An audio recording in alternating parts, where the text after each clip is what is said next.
In the current timeline of the Hedge Knight and our new A Knight of the Seven Kingdoms show, there's a major war that lingers in the background of the show and affects the current crop of characters in the show, much like the original show Game of Thrones and Robert's Rebellion, and how that war was constantly discussed and affected the characters that we know and love today of Game of Thrones. Today we will discuss Baelor and Maekar's role in the Blackfyre Rebellion. During the reign of King Aegon IV, he had several unfaithful relationships with ladies of the realm, and the products of these relationships led to several royal bastards. One being his favorite was Daemon Waters. The king himself knighted Daemon at the age of 14, giving him Blackfyre, the Targaryen sword of kings.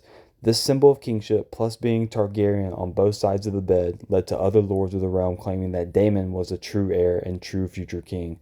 Not to mention, on his deathbed, King Aegon legitimized all his bastards, ascending Daemon from a mere royal bastard to a true claimant of the Iron Throne.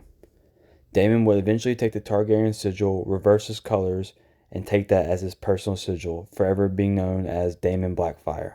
This would culminate in the first Blackfyre Rebellion at the Battle of the Redgrass Field. Daemon was the warrior himself that day at the Redgrass Field, but little did he know his half-brother and the other royal bastard Bloodraven had taken position with his archers up atop a ridge and mowed down Daemon's charge. The result was not only Daemon but his two eldest sons dying in the charge.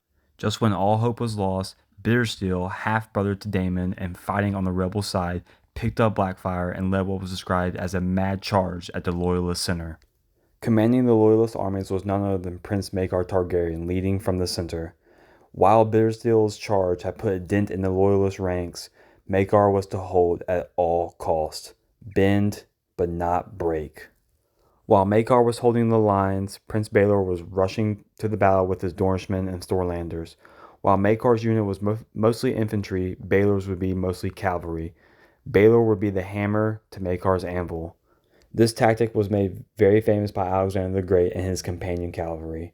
In the conquering of Persia, Alexander would use an infantry unit to bait the enemy in and then use his shock and awe of his companion cavalry to outflank the enemy and crush them in between the two units. The result of this tactical maneuver led to a rout of the rebels and a victory for the Loyalist armies. While Bittersteel got away and would live to fight another day, ultimately the day belonged to the Loyalist armies and our young princes, Baelor and Maekar Targaryen.